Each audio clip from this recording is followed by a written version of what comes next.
Many folk are still reeling from the budget that was unleashed upon the people of Ireland through the week, where in reality, it dawned on many folk that if you're a family, if you're a worker, you're going to be worse off.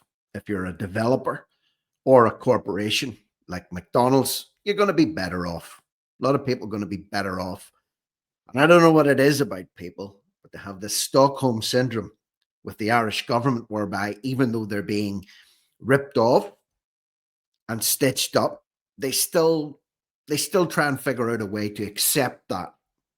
Another way that people are getting stitched up and their hard-earned taxpayers' money is going and being squandered, not just on overseas aid, not just on IPAS centres, not just funding NGOs, but on deportation flights.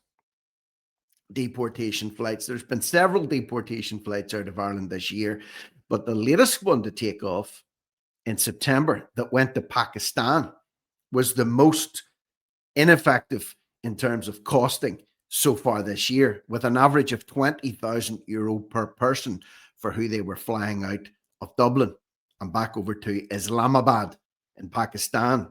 And among those people that were being deported were some vile criminals that had been staying at the Irish taxpayers' expense for several years and then paid £20,000 per head for the charter company to get them the hell out of Dodge or Dublin, as the case may be. So I want to look at this, give you a little breakdown on the expenditures, and show you the woeful inaction that's going on, courtesy of so-called Justice Minister Jim O'Callaghan, who really is heading up this farce that's masquerading as deportation. So let's have a look at the figures, the story.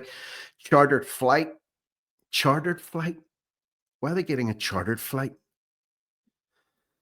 Deporting 24 men to Pakistan cost €473,000, almost €500,000 to kick 24 men out of here and send them back to Pakistan. €500,000. This happened last month. People are putting in requests for information. The information is now forthcoming about costing. So this flight went out 2 weeks ago, cost the government, let's say €475,000. Let's call it almost €500,000. The Minister for Justice, Home Affairs and Migration has revealed that should have been docked out of his wages, including future earnings. All of that shower in the doll should have to stump up for these chartered flights. Let's see how quickly they would deal with deportations then and make sure they weren't being sent out on chartered flights. It was the fourth and most expensive chartered deportation flight this year. A whopping 4 flights so far. It's now mid-October. In 10 and a half months, 4 flights have went out, totaling about 200 people at a cost of hundreds of thousands, if not touching into €1,000,000. It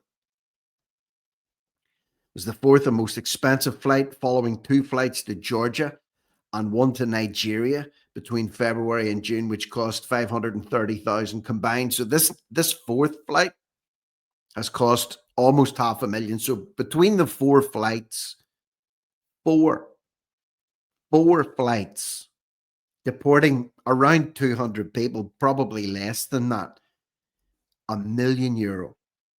€1,000,000 of Irish taxpayers' money has been spent or squandered on this.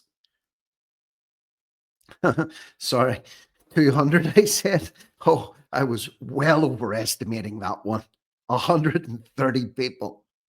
130 people have been deported on chartered flights since the start of 2025. Another 137 have been removed by Garda National Immigration Bureau on commercial airlines. So the 130 that have been flown out on chartered flights has cost the taxpayer €1,000,000, give or take 50K. Another 137 on commercial airlines.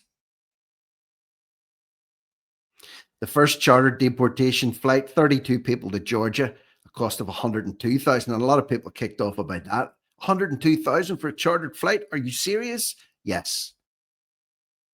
Working in at €3,300 per person. Another one to Georgia in May kicked 39 people out at a cost of 103 or 2,660 per person. So at that point, it looked like things were going well. The costing per person was going down from €3,300 to 2,600. But then we get to Nigeria in June. Then the cost goes up 324,000 to get rid of 35 of them, including 5 kids, working out at €9,278 per person. So from 3.3 to 2.6 and then up to 9.2. But oh no, that's not even scratching the surface. So to get rid of these 24 Pakistanis on the chartered flight at a cost of 473 worked out at almost €20,000 per person, making it the most expensive deportation flight to date. Absolute. It's a disgrace. O'Callaghan revealed the figure in response to a parliamentary question from Social Democrat TD Gary Gannon. Gannon wanted to know how much this was costing, and well, he's found out, and so have I, and so are you. Deportations are costly and complex to enforce. It's a preferred option to return people voluntarily. No, you hire a commercial flight, or you put them on a commercial flight, you build some kind of a holding pen in the cargo hold, and you throw them in there. And then when they arrive, you throw them out. It's pretty simple. And I'll tell you what, you'll do it for a lot less than $500,000 per flight. It's the preferred option to return people voluntarily. And we have a voluntary return program. What a bunch of muppets, a bunch of namby-pambies. If a person doesn't remove themselves following the issuance of a deportation order, they will be removed. And my department has taken action, and we will pay £20,000 per head. Good on you, Jim. You're a big tough guy. You tell him. The number of orders issued increased by 180% last year. A total of 3,000 were signed up to October the 3rd. Yeah, they're signing them, but what, 130 go out on commercial or chartered and 137 on commercial? And how many of their balance, 3,000 balance or 2,000 something hundred balance is still here?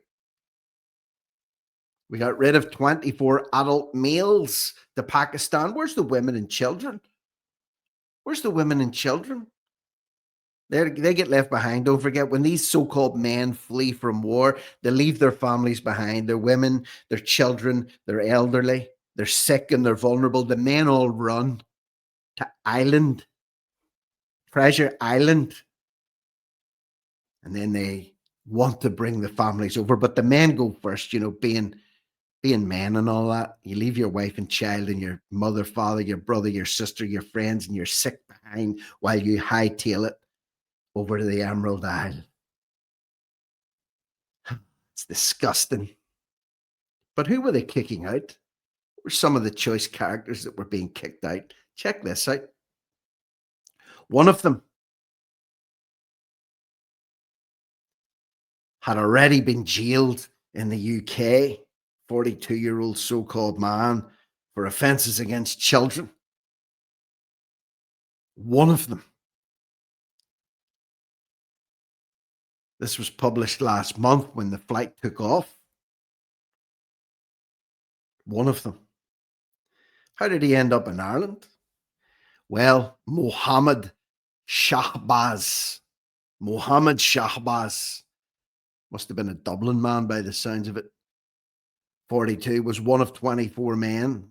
The pervert, who also spent time in Scotland before coming to Ireland in 2020, was sent back to his homeland after he attempted to claim asylum here. So it took 5 years to kick this filthy leech, depraved leech, this cockroach, back out of Ireland. 5 years. And in those 5 years, he was staying and being housed and fed and supported at Irish taxpayers' expense. Now flown out, £20,000 per head after coming to Ireland from being convicted of foul crimes in England.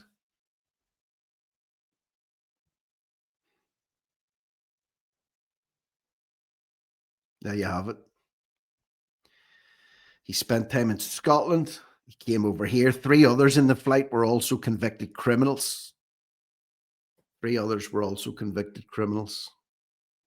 So there you have it. Before they get kicked out, at a huge expense, they're kept at a huge expense. Look at the face on O'Callaghan. That guy's not wise. So anyway, what do you think about that?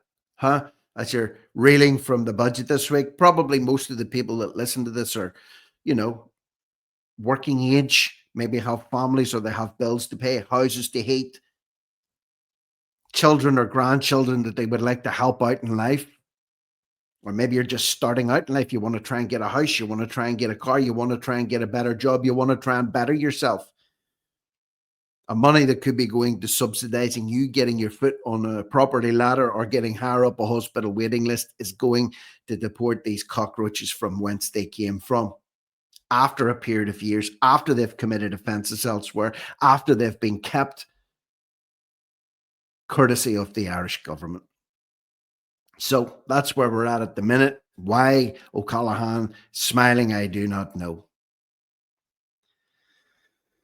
I do not know. So leave me your thoughts and comments below. Share this. Let people see what's going on here.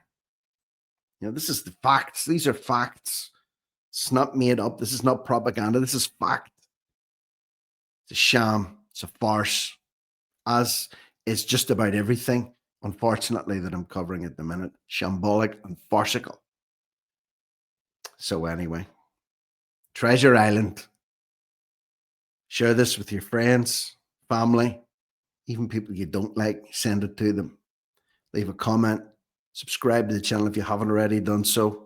For now, I'm Rick Munn. This is No Risk, No Reward Media. Over and out.